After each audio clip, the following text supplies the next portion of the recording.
Bu bir adil karşılaştırma videosu değil. Bu aynı siklette yarışan iki boksörün maçı da değil. Bu bir yaşam tarzı seçimi. Samsung Galaxy S25 teknolojinin ne kadar küçülebileceğini, ne kadar zarif ve görünmez olabileceğini kanıtlamak için burada. Tam karşısında ise Xiaomi 15T Pro. Kibarlık umurumda değil diyor. Ben kaba kuvvetim, ben hızım diyor. Bugün teknik özellik tablolarını yırtıp atacağız. Niye aradığımıza sen karar vereceksin. Nasıl mı? Hazırsak başlıyoruz.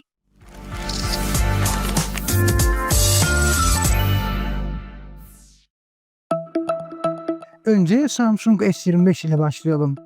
Telefonu elinize aldığınız ilk anda hissedeceğiniz şey rahatlama duygusu olacak. 2025 yılında telefonlar tuğla gibi ağırlaşırken Samsung'un mühendislik ekibi fizik kurallarıyla dalga geçercesine ince, hafif ve kompakt bir cihaz üretmiş. Baş parmağınız ekranın en solundan en sağına, en tepesinden en altına hiç zorlanmadan ulaşabiliyor. Bu telefon elinizde bir alet gibi değil, vücudunuzun bir parçası gibi duruyor. Tek elle kullanabilirlik oldukça başarılı.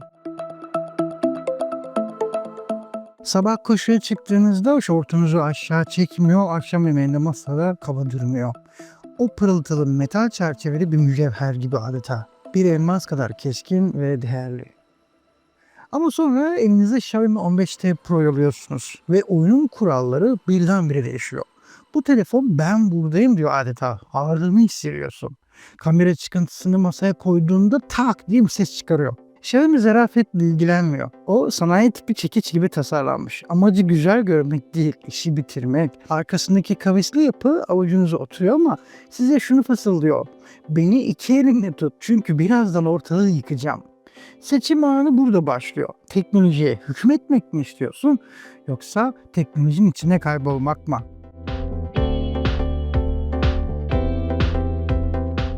Samsung S25'in ekranı 6.2 inçlik dinamik AMOLED şaheseri. Pikselleri saymanız imkansız. Renkler o kadar doğru, siyahlar o kadar derin ki baktığınız şeye dokunmak istiyorsunuz. Ancak boyut fiziksel bir sınırdır. S25'te bir YouTube videosu izlemek keyiflidir ama bir şeyler hep küçük kalır. Alt yazıda okurken gözleriniz hafifçe kısılır. Instagram'da gezerken içerik size yetse de sizi içine çekmez.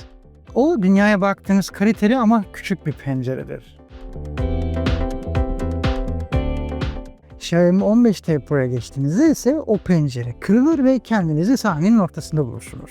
6.83 inçlik devasa paneli 144 Hz tazeleme hızıyla birleştiğinde telefon değil, avuç içi bir televizyon tutuyorsunuz demektir. PUBG Mobile oynarken düşmanı S25'te bir nokta olarak görürsünüz. 15T Pro'da ise dürbünün içindesinizdir. Netflix'te bir aksiyon sahnesi izlerken S25'te olayı takip edersiniz ama 15T Pro'da patlamanın ışığı yüzünüze vurur. Eğer telefonunuz sizin ana medya tüketim cihazınızsa S25'in zarafeti bir noktada yetersizliğe dönüşebilir. Xiaomi'nin sunduğu o geniş alan dijital oburlar için bir açık büfe gibidir. İşte bu videonun en can alıcı kısmı agresif hakikat içeren bölümüne geldik. Kağıt üzerinde iki telefonun amiral gemisi fakat ikisinde de son nesil işlemciler var. Benchmark skorlarında ikisi de uzaya çıkıyor adeta ama gerçek hayat laboratuvar değildir. S25 o küçük ve zarif kasasının bedelini burada ödüyor. İşlemci ne kadar güçlü olursa olsun o gücü soğutacak alanı yok. Genshin Impact'ı açıyorsunuz ve ilk 10 dakikada her şey harika ama 20. dakikada o zarif metal çerçeve ısınmaya başlıyor. 30. dakikada telefon ben yanıyorum yavaşlamam lazım diyerek FPS'i düşürüyor. Buna thermal throttling diyoruz. Bu Ferrari motorunu bir smart arabaya takmaya benziyor. Motor gitmek istiyor ama kasa dur diyor. S25 bir sprinter, kısa mesafede uçar ama maratonda nefesi kesiliyor. Xiaomi 15T Pro ise bu konuda tam bir bar var. Daha geniş kasa, devasa buhar odaları, özel soğutma katmanları. Bu telefon ısınmayı bir sorun olarak görmüyor. Onu kahvaltı niyetine yiyor. Bir saat boyunca en yüksek grafiklerde oyun oynadığınızda bile performansta milim sapma olmuyor. Çerçeve ısınmıyor mu? Isınıyor evet ama işlemci asla frene basmıyor. Çünkü Xiaomi mühendisleri bu telefona Pro adını süs diye koymamışlar. Render alıp video editleyeceğim, saatlerce oyun oynayacağım diyorsanız S25'in zarafeti elinizde eriyecektir. Ama Xiaomi'nin o kaba kuvveti, o bitmek bilmeyen ciğeri lazım size. S25 nazik bir beyefendi gibi, 15T Pro ise durdurulamaz bir gladyatör gibi. Pil konusunda konuşulurken duygusallığı bir kenara bırakalım. S25'in bataryası kasası kadar küçük, fizik kuralları ise Samsung'un size gülü çıkarır demesi.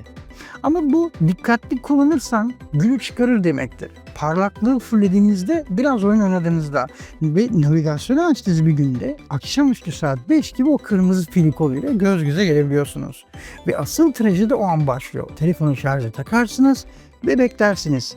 25 Watt, şanslıysanız 45 Watt şarj hızıyla sıfırdan 100'e ulaşmak bir saati bulabiliyor. Bir saat boyunca duvara bağlı yaşamak 2025 yılında bu teknolojik bir prangadır maalesef. Xiaomi 15T Pro'da ise durum bir sihirbazlık gösterisi gibi. Kutudan çıkan 120 Watt'lık adaptör, ki S25'in kutusundan adaptör bile çıkmıyor bu arada, bir şarj aleti değil, bir zaman makinesi resmen. Telefonun şarjı bitti mi tak ve git bir kahve koy. Elini yüzünü yıka, döndüğünde telefon %100. Sadece 19-20 dakikada bu özellik hayatınızı değiştirecek. Şarjın biter mi korkusunu beyninizden siler atar. Gece telefonu şarja takmayı unuttuğunuz için sabah panik yaşamazsınız. Samsung'da pil yüzdesine kölesinizdir. Xiaomi'de ise enerjinin efendisi oluyorsunuz adeta. Kamera tarafında bu savaşın rengi değişiyor. Burada kaba kuvvet her zaman kazanmıyor maalesef. Samsung S25 piyasanın en güvenilir kamerasıdır. Cebinden çıkar, tuşa bas ve bitti. Odak kaçtı mı? Hayır. Renkler soluk mu? Asla. Video titredi mi? Mümkün değil ya. Özellikle video konusunda S25 iPhone'dan sonraki en büyük kale. Instagram'a story atarken, TikTok çekerken veya bir vlog kaydederken S25 size profesyonel bir stüdyo kalitesi sunuyor. Görüntü akar, ses nettir. Samsung'un yapay zekası sahneyi analiz eder ve en güzel halini size sunar. Xiaomi 15T Pro ise bir fotoğraf sanatçısıdır. Leica işbirliği burada devreye giriyor. S25'in çektiği fotoğraflar parlak ve canlı iken Xiaomi 15T Pro'nun çektikleri duygulu ve atmosferiktir. Siyah beyaz çekimleri, portre modundaki o doğal bokeh efekti, ışık ve gölge onları adeta. Xiaomi ile fotoğraf çekmek bir hobiye dönüşüyor. Ancak video konusunda S25'in o kaya gibi sağlam stabilitesini her zaman yakalayamaz. Ön kamerada Samsung'un sunduğu o netliği bazen veremez. Özetle anı olduğu gibi en net ve en risksiz şekilde kaydetmek istiyorsan S25. Fotoğraflarına karakter katmak, ayarlamak, oynamak ve sanatsal karar yakalamak istiyorsan 15T Pro. Bir telefon alıp 4-5 sene kullanacaksınız. Donanım kadar yazılım da elbette önemli. Samsung S25 Galaxy AI ile beynini güçlendiriyor ve bu telefon sizi dinliyor. Konuşmalarınızı canlı çeviriyor, notlarınızı özetliyor. Ses kayıtlarını metne döküyor. One UI arayüzü o kadar olgunlaşmış ki hata bulmak imkansız. Ve en önemlisi Samsung güncelleme konusunda Android'in kralı neredeyse. Bu telefon 5 yıl sonra bile en yeni yazılımı alabilecek. Değerini koruyacak ve ikinci elde de bir çeyrek altın gibi bozdurabilecek. Xiaomi 15T Pro ise HyperOS ile inanılmaz hızlandı. Bakın HyperOS da çok güzel bir çağ atladı Xiaomi. Animasyonlar yağ gibi ama Xiaomi ekosistemi hala Samsung kadar bütünleşik değil maalesef.